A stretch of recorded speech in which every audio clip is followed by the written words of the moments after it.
We are running ads on Google and Meta. Cool. So 43 of your competitors. Here's the real problem. Most of them are running ads inside a black box. No visibility, no control.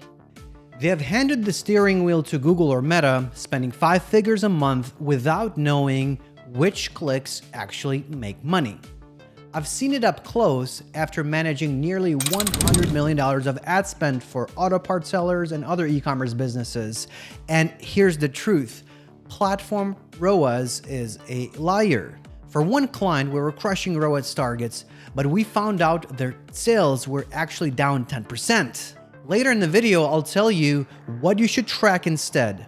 So stick around because this is something most brands miss. Welcome back to part 2 of our series, How to Sell More Auto Parts Online, where I will be breaking down each major ad platform: Google, Bing, Meta, and YouTube.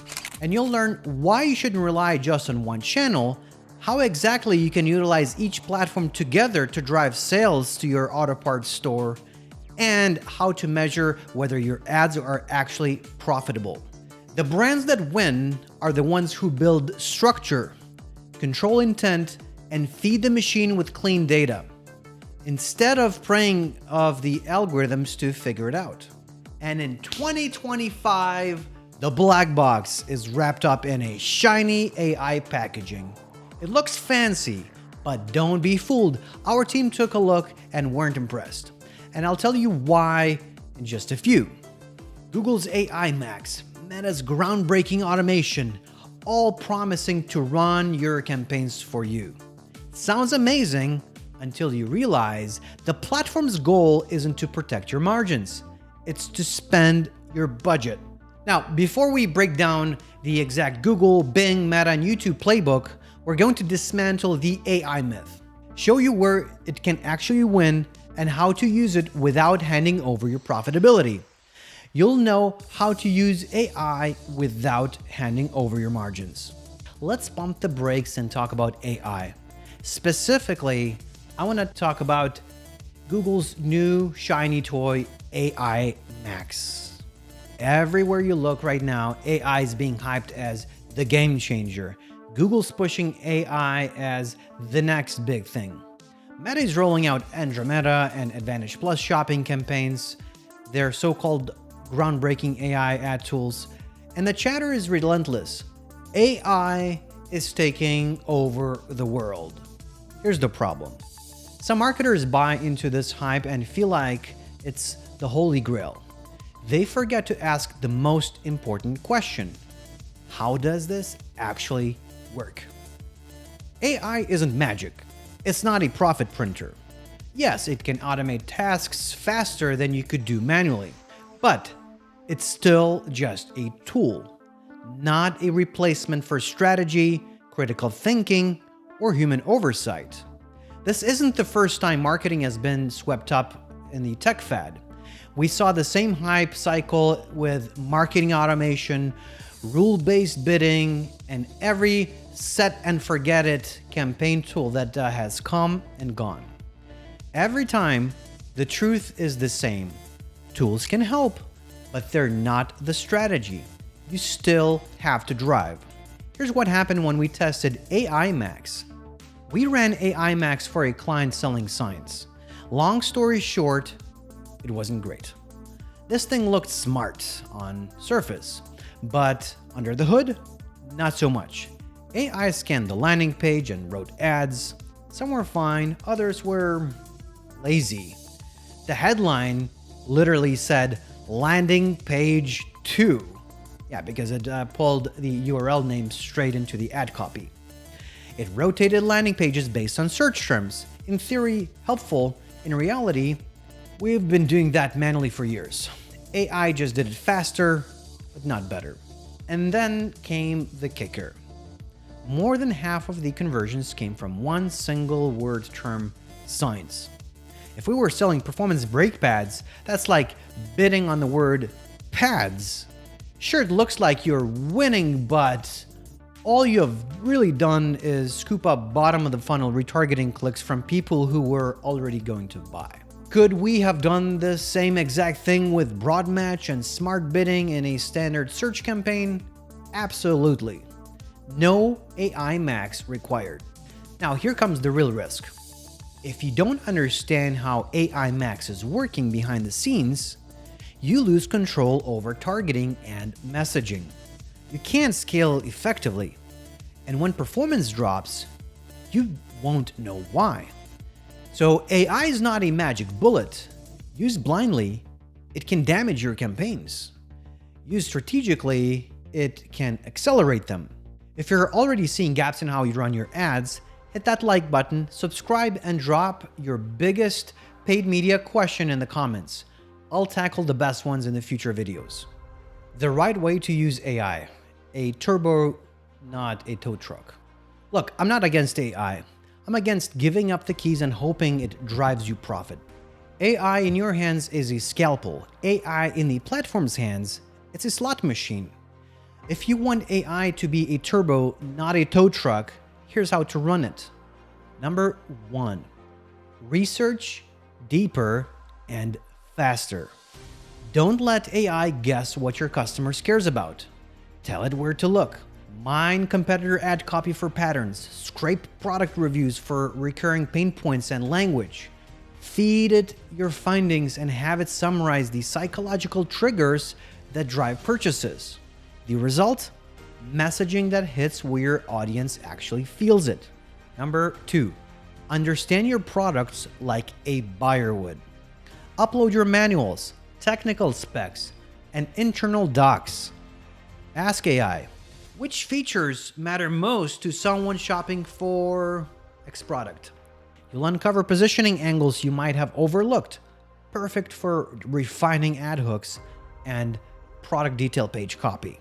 Number 3, train it on your brand voice. The fastest way to spot an AI-generated ad is when it sounds like it was written by a robot that moonlights as an accountant. So feed AI your emails, product descriptions, and social captions so it learns your tone, pacing, and personality.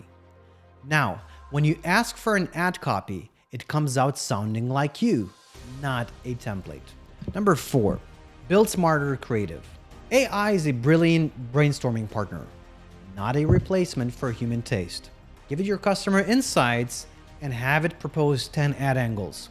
Have it rewrite the same headline 15 different ways. Use it to test alternative hooks you wouldn't have thought of at 4 p.m. on a Thursday, right when you're going to a happy hour. Then you choose, refine, and improve.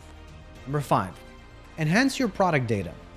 Shopping and PMAX campaigns live or die on product data. AI can rebuild titles with brand, fitment, and MPNs in the right order. It can also bulk add missing specs, flag SKUs with incomplete descriptions. Better data feeds algorithms and improve your product detail pages. It's a double win. Number 6, automate busy work, not thinking. Let AI handle bulk edits, exclusions, naming conventions, and bid adjustments. That frees up your brain for actual strategy, where the real money is made. Number 7, pre-test campaign concepts. Run AI audience simulations to stress test your targeting and creative angles before you spend a dime. If the feedback is flat, fix that before launch. Key takeaway: AI is a force multiplier when you're steering. It accelerates execution, sharpens insights, and removes friction. But hand it over to Google or Meta, and you're just another player pulling the lever on their slot machine, praying for these 3 cherries. Now that you know how to use AI effectively, rather than letting AI steer the ship, I'll break down each major platform and how you should be using them together for your auto parts business. Now, this is where most brands blow it. They'll dial in on a single platform. Maybe they've got Google ads humming along, but their Meta ads is flat. YouTube collecting dust. Bing, they've never even logged in. The result? You're over-reliant on one channel. Your targeting is fragmented, and your metrics are lying to you. If AI in the platform's hand is a slot machine, running ads without cross-platform alignment is like paddling canoe in circles. When I joined Lithuanian Sea Scouts in Chicago with my son, we had one rafting trip where half of the kids paddled left and half paddled right. We spun in circles for 5 minutes. No matter how hard we paddled, we weren't going anywhere. That's exactly what your media mix looks when Google, Meta, Bing, and YouTube aren't coordinated. Each is working, but not towards the same destination. Google and Bing are your demand capture machines. They grab buyers already searching. Meta and YouTube are your demand creation and trust building engines. They put you in front of people before they even hit the search bar. If you let them run in isolation, you miss the multiplier effect. When they're orchestrated, each channel fuels the next. Meta creates interest, Google captures the search, YouTube builds trust, Bing closes the deal with lower CPCs. This is where most marketers chase the wrong number. They'll say, our ROAS is great on Google. Cool, but is your MER, which also known for marketing efficiency ratio, going up? Is your profit per channel healthy?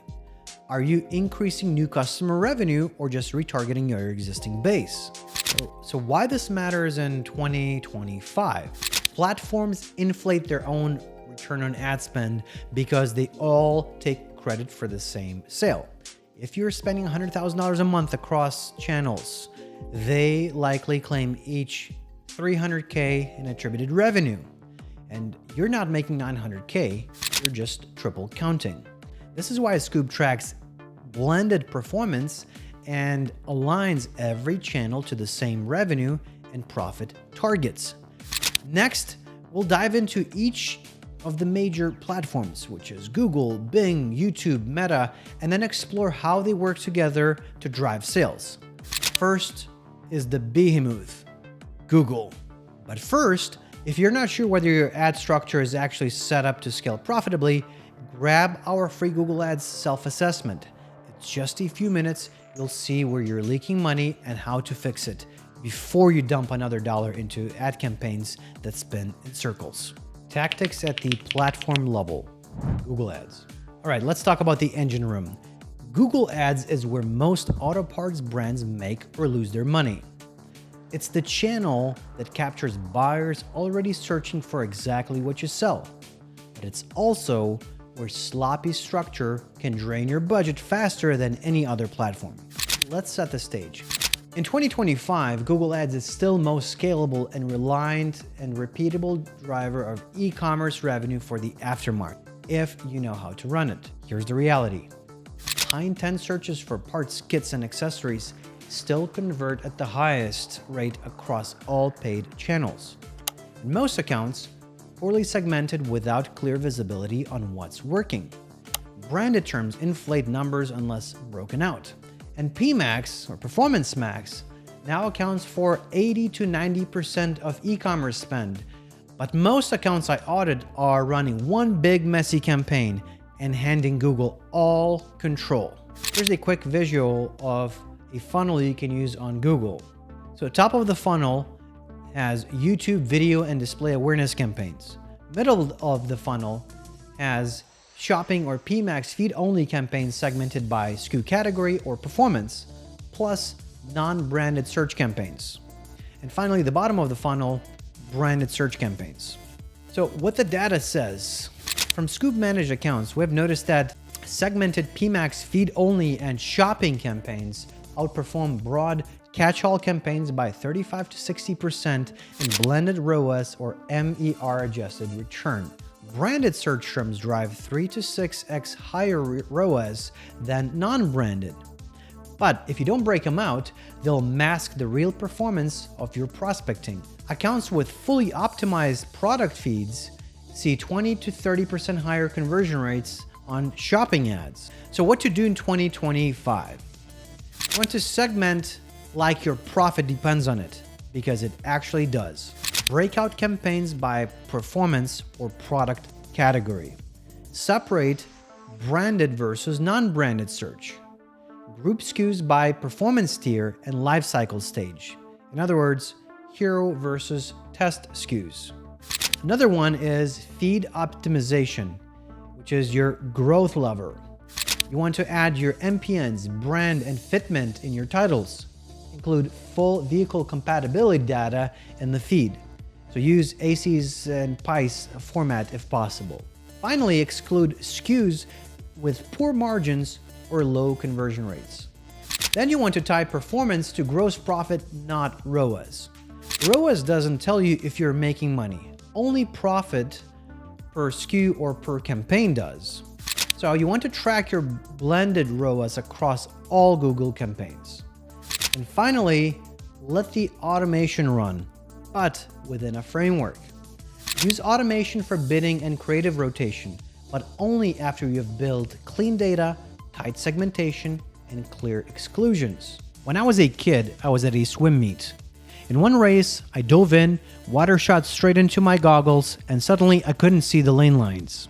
Instead of just powering through, I stopped mid-race to fix it and went from first place to 8th. That's your paid strategy without proper tracking. You think you're moving fast, you think you're winning, but without the visibility, you're completely off course.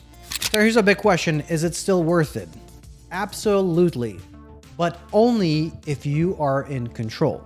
If your account structure is sloppy, your feed is a mess, and you're only looking at platform ROAS, Google will happily take your budget and let your competitors pick up the profit. And if you want to see most common mistakes brand makes when scaling ads for auto parts, check out my other video. It's called 10 Mistakes When Running Google Ads for Auto Parts. It's basically a cheat sheet for avoiding expensive lessons. If Google Ads is the high horsepower engine in your media mix, Bing is the quiet diesel truck idling in the corner. You might not brag about it at a trade show, but it will haul you in profit if you know how to drive it. Let's set the stage. It's a quiet profit center. In 2025, Bing Ads, now fully integrated in Microsoft advertising, still flies under the radar for most auto parts brands. And that's exactly why it still works. Bing skews towards desktop-heavy traffic. Think older demographics, work computers, and buyers who still use a mouse instead of tapping on a phone screen.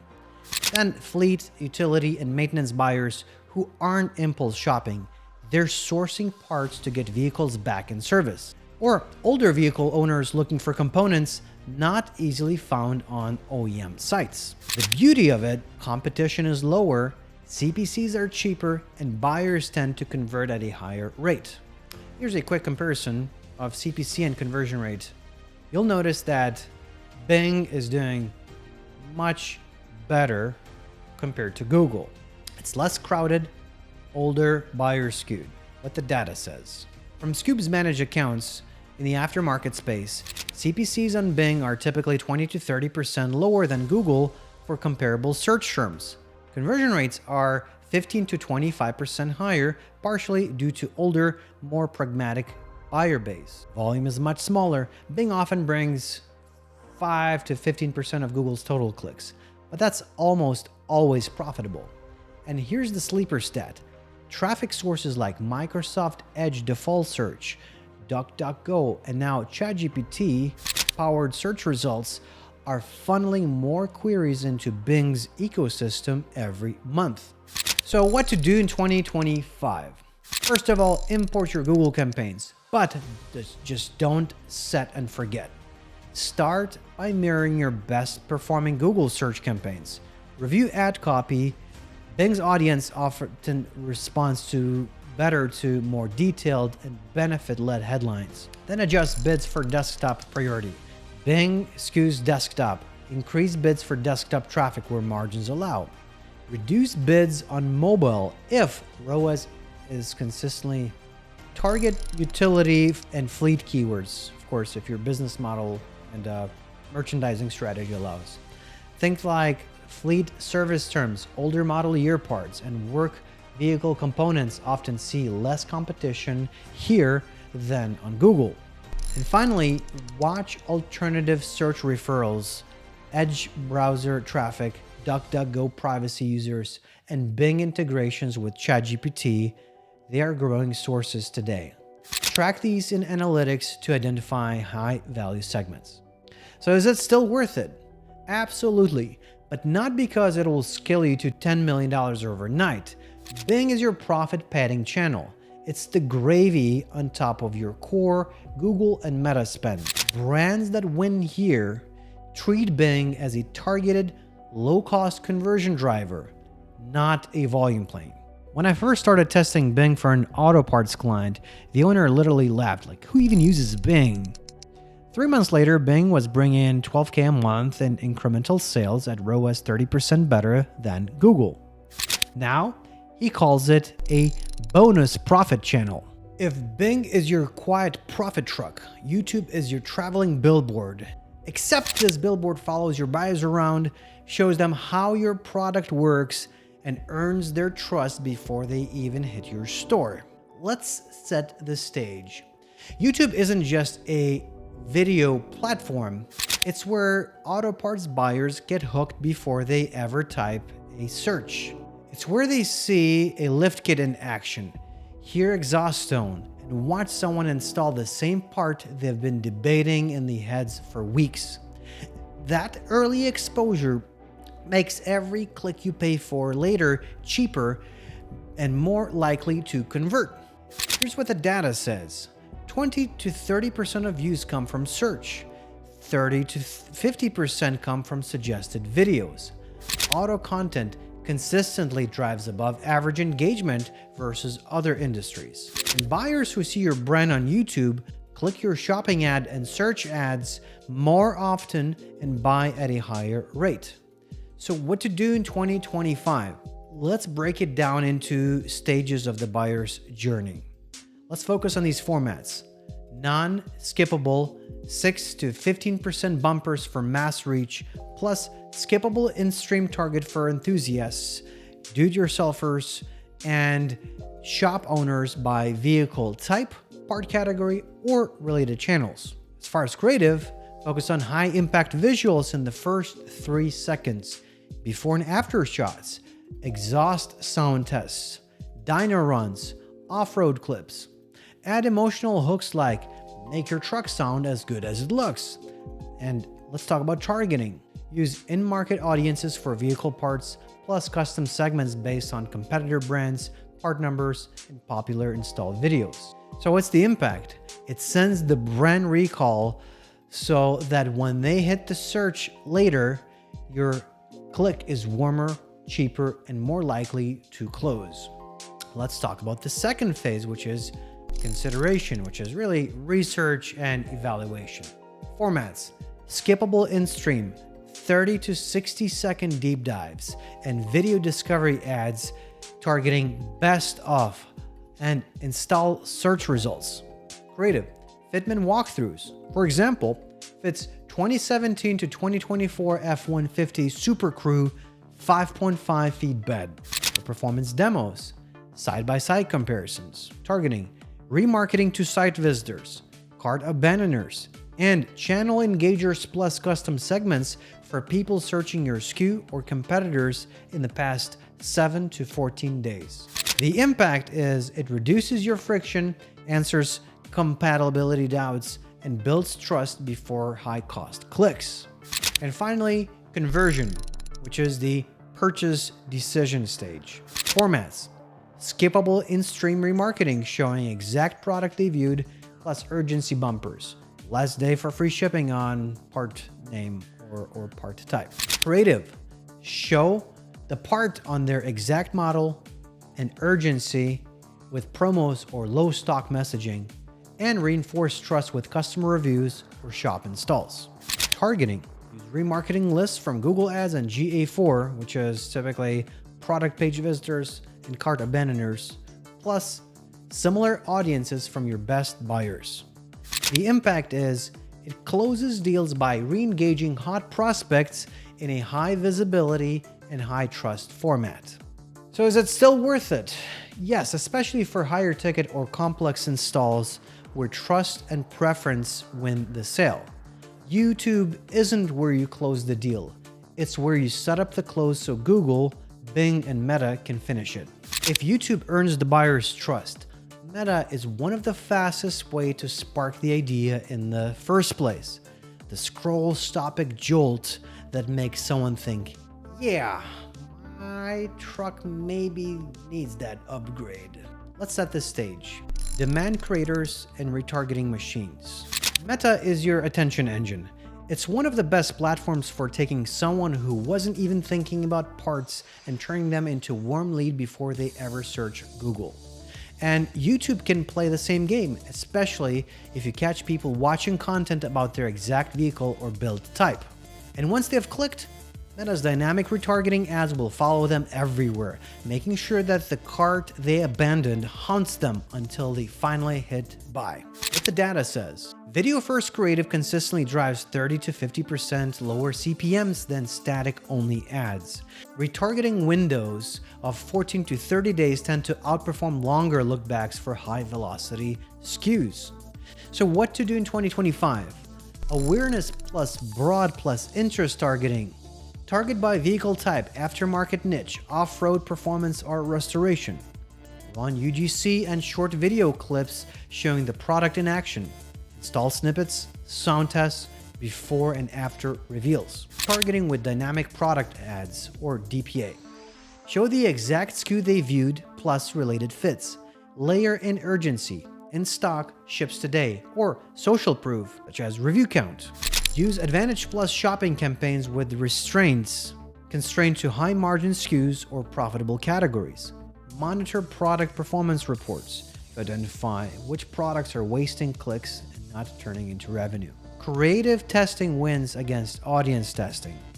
Rotate hooks, angles, and visuals weekly. Let creative variety feed Meta's algorithm instead of endlessly tweaking targeting. Integrate the funnel awareness traffic. So how do you integrate it within the funnel? You use Meta as an awareness traffic. Then you can retarget it with Meta and YouTube, and then close via Google and Bing. Meta and YouTube prime demand for channels that capture it. So is it still worth it? Absolutely, but only if you treat it as part of the system, not a silo. Meta builds curiosity, familiarity, and urgency. That warm buyer Google loves to capture, Meta and YouTube probably created them together. How to orchestrate it all. Funnel mapping. We have covered what each channel does best. But here's the thing, no single platform wins the race alone. If your media mix isn't aligned, you're basically my Sea Scouts raft all over again. Half paddling left, half paddling right, spinning in circles. The real power comes when you orchestrate Google, Bing, Meta, and YouTube into one system, each playing its role at the right time in the buyer's journey. So let's talk about the big picture and understand the purpose of each. In the awareness stage, Meta, broad targeting, YouTube, Google Display, create attention and spark curiosity and educate customers. In the consideration funnel stage, YouTube, Meta retargeting, Google and Bing search, guide with value, improve fitment, and build trust. In the conversion stage, Google and Bing search, Google and Bing standard shopping, feed-only PMax, Meta DPA, they all capture high-intent demand and close the sale. And finally, in the post-purchase stage, email, SMS, Meta retargeting, YouTube retargeting, upsell, cross-sell, and build loyalty with your customers. Why this works?